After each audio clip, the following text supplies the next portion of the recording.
작년 5월 17일 날 문재인 대통령이 이영렬 검사장, 안태근 국장에 대한 돈봉투 만찬 사건에 대한 감찰 지시가 있었던 거 알고 계시죠? 예.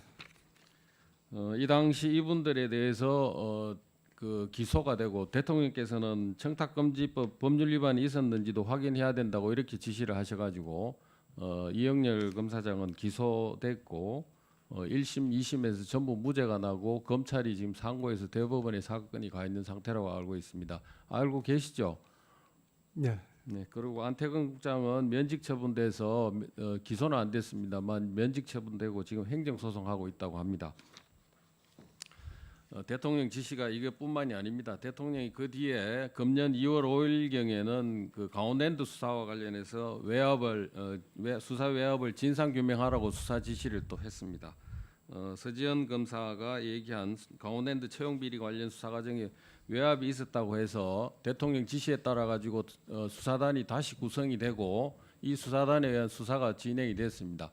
이 수사 결과는 외압을 행사했다고 한 춘천지검과 대검 반부장에 대해서 수사단에서 기소를 하려고 의견을 제시를 했습니다만 전문 자문단이 수사에 압력이 없었다고 해서 불기소 처분하고 종결이 됐고 또 이와 관련해서 야당 권성동 국회의원에 대해서는 영장을 이 수사단에서 청구해가지고 이 수사단에 의한 영장이 법원에서 증거가 법리 검토가 더 필요하다.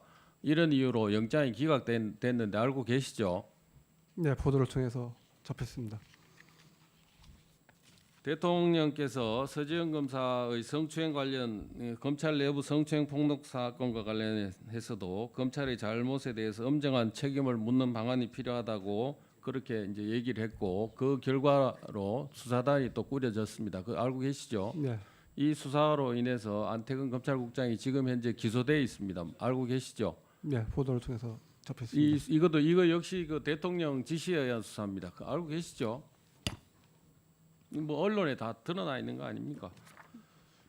지금 현재 문재인 대통령이 또 기무사에 대해서 독립수사단 구성 지시해서 신속하고 공정하게 수사하도록 그렇게 지시를 했습니다. 뿐만 아니라 세월호 유족 사찰 의혹에 대해서도 수사하도록 그 대통령이 지시했습니다.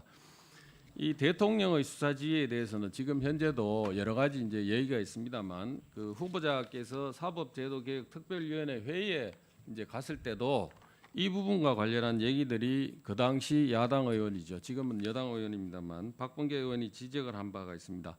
대통령이 권력을 갖고 청와대 수석이라든지 참모인 법무부 장관을 통해서 사실상 실질적인 수사지 수사 간섭 방해 행위가 과거에 무수히 많이 자행이 됐다. 어떤 것은 묵히라고 어떤 것은 속되게 표현해서 조지라하고 이렇게 해서 우리나라 검찰관이 왜곡된 사례가 많았다.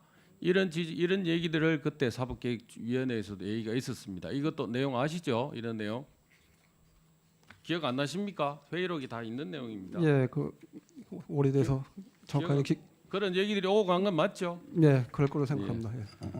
후보자께서 그 재판을 관여하고 나서 시사인에다가 그 2016년 7월달에 게재한 자료를 보면은 권력자의 뜻에 따라 수사기관이 자의적인 법 집행을 하면 얼마나 개인의 법익을 침해할 수 있는지 보여준 사례라고 하면서 이런 권력자의 자의적인 수사 지휘에 대해서 비난하는 글을까지도 이제 후보자도 게재한 적이 있습니다.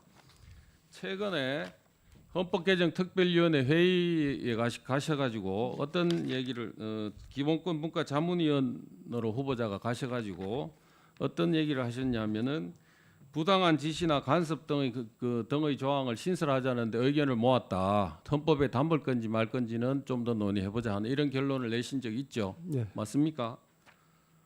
그렇게 하셨죠. 예, 예. 자, 지금 그러면은 대통령께서 지금 4건의 수사 지휘를 해서 무죄가 나는 사람들도 생겨나고 있고 뭐 법리의 검토가 필요하다고 해서 뭐 영장이 기각되고 또 어떤 분은 뭐 기소하겠다고 달라들었습니다만 불기소가 맞다고 자문단이 해줘서 무혐의 처리된 분도 있고 안태근 검찰국장의 경우는 뭐 법조계에서 알만한 사람은 그 권력 남용했다고 하는 부분이 그 되게 문제가 많다는 사건들 저희들은 다 알고 있습니다. 이제 줄줄이 이제 이런 일들이 생겨날 겁니다. 후보자도 이런 부당한 수사 지시나 이런 것들이 되면 안 된다고 누누이 지적을 했습니다. 지금 이 부분에 대해서 하실 말씀 없으십니까? 글쎄요, 구체적으로 수사가 이루어지고 있고 또 뭐 재판으로 될 수도 있고 그래서 그런 구체적인 사건에서 뭐 대법관 후보자의 지위에서 의견을 말씀드리기는 어려울 것 같습니다. 양해해 주시기 바랍니다. 자, 후보자께서는 우리 당에서 뭐 불러주면 언제라도 얘기하겠다고 했습니다만 우리 당이 안 불러줘도 후보자가 하고 싶은 얘기 늘 언제라도 언론을 통해서 그 기고를 하든지 해서 마음대로 마음껏 얘기를 해왔습니다. 그런 얘기들 많이 했지 않습니까? 뭐 VIP 신기관리 법대로 하자고 2015년도에 이런 얘기를 합니다.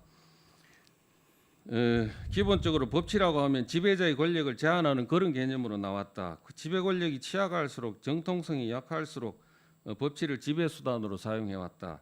특히 이명박 정부, 박근혜 정부에 이르러서는 그런 경향이 더욱 강하게 나타나고 있다. 뭐 이런 식으로 얘기합니다. 지금 뭐 후보자 입장이 아니라 이렇게 편안하게 어떤 건에라도 대해서라도 의견을 개진하듯이 프리하게 한번 말씀해 보시죠. 대통령이 왜 이런 얘기를 제가 후보자한테 묻느냐 하면 대통령하고 후보자가 특수관계 있지 않습니까? 마음대로 얘기할 수 있는지 아닌지를 보면은 후보자가 편향된 사람인지 정치적으로 편향된 건지 아닌지 알 수 있기 때문에 지금 묻는 겁니다. 답변 한번 해보시죠. 예, 제가 변호사로서 활동한다면 자유롭게 말씀드릴 수 있겠지만 대법관 후보자 지위에 있으면 그 공직에 요구되는 그런 역할이 있기 때문에 그러니까 함부로 말씀드릴 수 없는 사정을. 후보자 아닙니까? 후보자지 않습니까? 대법관이 아니고. 그렇다 하더라도 이제 어떤 자리에 누가 불러도 가면은 다 자유롭게 다 얘기하시겠다면서요. 지금은 검증을 받는 자리여서 제가 이렇게 검증 때문에 지금 이렇게 여쭙는 겁니다. 검증을 하기 위해서 대통령하고 특수관계를 그런 관계 있는 건지 아닌 건지 그걸 보려고 지금 여쭙는 겁니다. 지금 대통령하고 특수관계가 쟁점이 돼 있지 않습니까?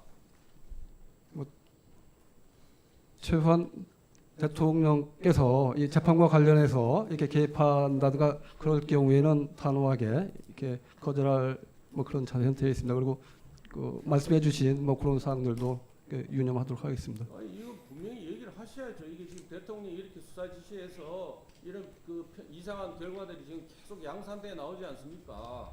이런 거에 대해서 말을 못 하니까 그러니까 특수관계 있다고 얘기하고 중립성이나 이런 게 문제가 될 수 있기 때문에 대법관으로서 부적절하다 이런 말씀을 드리는 겁니다.